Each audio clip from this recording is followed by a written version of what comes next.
بسم اللہ الرحمن الرحیم۔ السلام علیکم ناظرین، 10 اذکار جو حدیث سے ثابت ہیں یہ آپ نے ہر فرض نماز کے بعد کرنے ہیں۔ آج ان اذکار کو سن لیں اور ان کی اہمیت جان لیجئے۔ ہمارا اصل مقصد آپ سب تک حدیث کی روشنی میں نماز کے اذکار پہنچانا ہے۔ نماز میں ضرور دل لگے گا، شیطان سے حفاظت میں رہیں گے۔ ان اذکار کو کرنے والے کی کبھی بھی دعا رد نہیں ہوگی۔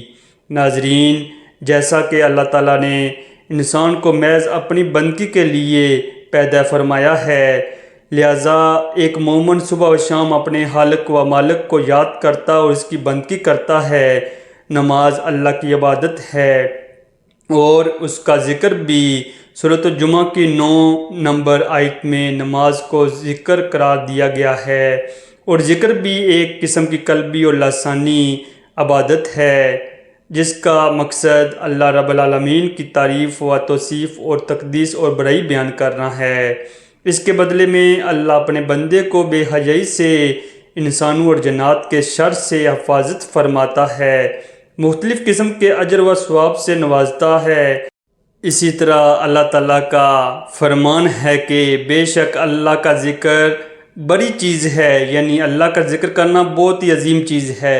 ذکر کی عظمت و فضیلت کے پیش نظر ہمیں رسول اللہ صلی اللہ علیہ وسلم نے فرض نماز کے بعد متعدد قسم کے اذکار و دعائیں کی تعلیم دی ہے، جن کی ذیل کے سطور میں ذکر کر رہا ہوں۔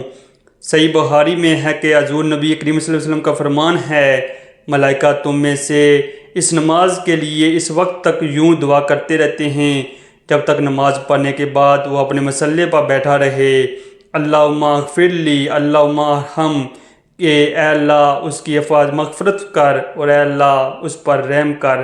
تم میں سے وہ شخص جو صرف نماز کی وجہ سے رکا ہوا ہے، گھر جانے سے سوائے نماز کے اور کوئی چیز اس کے لیے مانع نہیں، تو اس کا یہ سارا وقت نماز ہی میں شمار ہوگا۔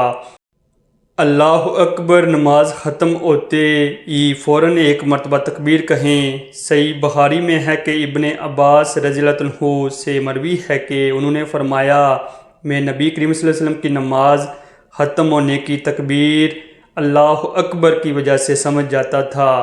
صحیح مسلم میں ہے کہ رسول اللہ صلی اللہ علیہ وسلم جب اپنی نماز سے فارغ ہوتے تو 3 بار استغفار کرتے اور کہتے، اللہم انت اسلام و منک اسلام تبارکت ذو الجلال والاکرام، اے اللہ تو ہی سلامتی والا ہے اور تیری طرف سے ہی سلامتی ہے، تو بابرکت ہے، اس اے بزرگی اور عزت والے۔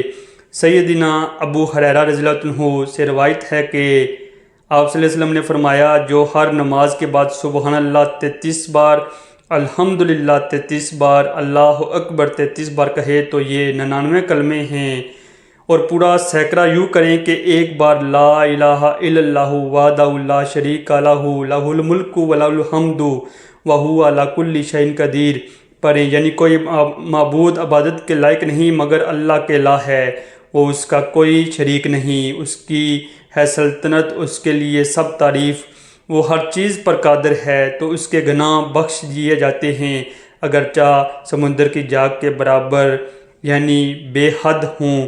ہر نماز کے بعد ایک بار سورۃ الاخلاص، ایک بار سورۃ الفلق، ایک بار سورۃ الناس پڑھنا ہے۔ صحیح ابی داؤد میں ہے کہ عقبہ بن عامر رضی اللہ عنہ کہتے ہیں کہ مجھے رسول اللہ صلی اللہ علیہ وسلم نے حکم دیا کہ میں ہر نماز کے بعد موعظتین پڑھا کروں، جس نے ہر نماز کے بعد آیت الکرسی کی تلاوت کی تو اس کے اور جنت کے درمیان کوئی چیز حائل نہیں ہوتی سوائے موت کے۔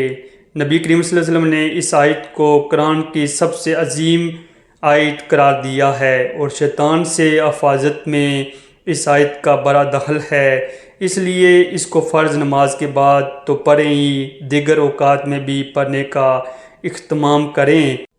سیدنا ابو ہریرہ رضی اللہ عنہ سے روایت ہے کہ رسول اللہ صلی اللہ علیہ وسلم نے فرمایا، جو شخص کہے لا الہ الا اللہ وحدہ لا شریک لہ لہ الملک و لہ الحمد وہو علی کل شیء قدیر، ایک دن میں تو 100 بار، تو اس کو اتنا ثواب ہوگا جیسے 10 پردے غلام آزاد کیے، اور 100 نیکیاں اس کی لکھی جائیں گی اور 100 برائیاں اس کی مٹا دی جائیں گی، اور شیطان سے اس کو بچاؤ رہے گا دن بھر شام تک، اور کوئی شخص اس دن اس سے بہتر عمل نہ لائے گا مگر جو اس سے زیادہ عمل کرے، یعنی یہی تسبیح 100 سے زیادہ پڑھے یا اعمال خیر زیادہ کرے۔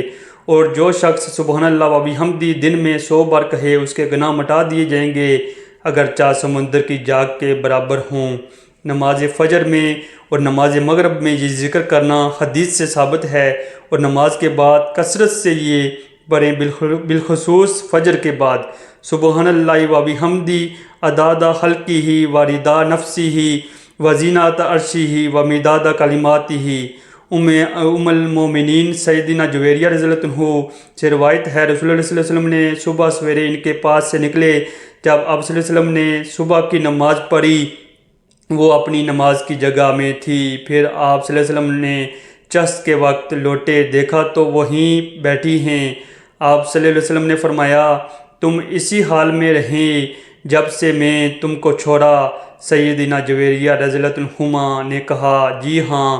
آپ صلی اللہ علیہ وسلم نے فرمایا میں نے تمہارے بعد 4 کلمے کہے 3 بار، اگر وہ تو لے جائے ان کلموں کے ساتھ جو تو نے اب تک کہے ہیں، البتہ وہیں باری پڑیں گے۔ وہ کلمے یہ ہیں سبحان اللہ و بحمدہ عداد خلقہ و رضا نفسہ و زینت عرشہ و مداد کلماتہ، یعنی میں اللہ تعالیٰ کی پاکی بولتا ہوں خوبیوں کے ساتھ، اس کی مخلوقات کے شمار کے برابر، اور اس کی رضامندی اور خوشی کے برابر، اور اس کے عرش کے طول کے برابر، اور اس کے کلمات کی صحیح کے برابر، یعنی بے انتہا۔ اس لیے اللہ کے کلموں کی کوئی حد نہیں۔ سارا سمندر اگر صحیح ہو وہ ختم ہو جائے اور اللہ کے کلمے تمام نہ ہوں۔ حمد و ثنا، توبہ و استغفار۔ نبی کریم صلی اللہ علیہ وسلم نے فرمایا میں یہ کلمات کہوں تو مجھے یہ عمل ان تمام چیزوں سے محبوب ہے جن پر سورج طلوع ہوتا ہے۔ یہ کلمات کہنا ساری دنیا کی نعمتوں سے زیادہ محبوب ہے۔ سبحان اللہ والحمد للہ ولا الہ الا اللہ واللہ اکبر۔ اللہ پاک ہے اور سب تعریف اللہ ہی کے لیے ہے، اور اللہ کے سوا کوئی معبود نہیں، اور اللہ سب سے بڑا ہے۔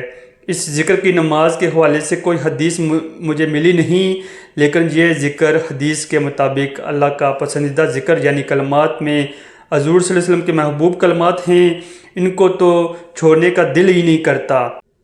ہر نماز کے بعد 100 مرتبہ ان اذکار کو پڑھا کریں۔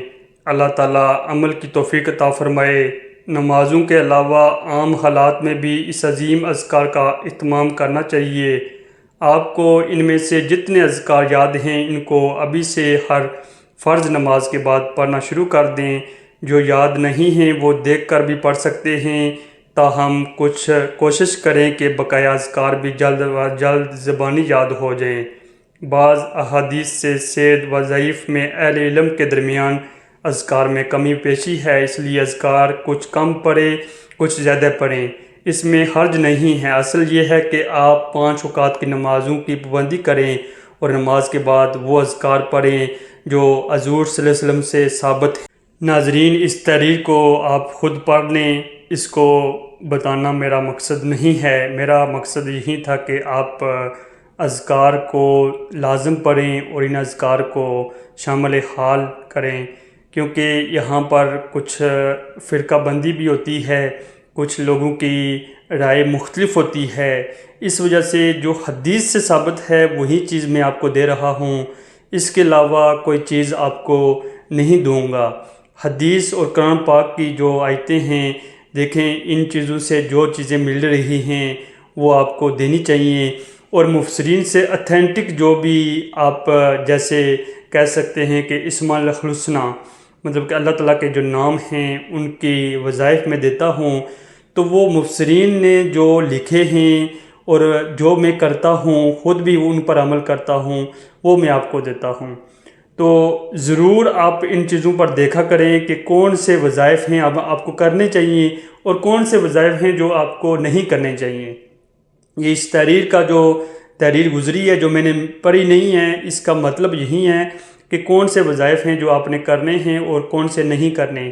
تو زیادہ بہتر یہی ہوتا ہے کہ جو بھی وظائف حضور صلی اللہ علیہ وسلم نے دیے ہیں حدیث سے ثابت ہیں وہ آپ وظائف کریں، لیکن اللہ تعالیٰ کا جو نام ہیں 99 نام ہیں، اس کے متعلق تو حدیث بھی ہے کہ اللہ تعالیٰ کے 99 نام جو بھی یاد کرے گا وہ جنت میں جائے گا۔ تو اللہ تعالیٰ کے 99 نام یاد کریں، اور اس میں ایک حدیث یہ بھی ہے کہ اس میں اسم اعظم بھی ہے ایک، جو کوئی بھی اسم اعظم سے دعا کرتا ہے اللہ تعالیٰ اس کی دعا قبول کرتا ہے۔ اللہ تعالیٰ عمل کی توفیق عطا فرمائے، آمین ثم آمین۔ ان اذکار کو ضرور کیا کریں۔ جزاک اللہ خیر۔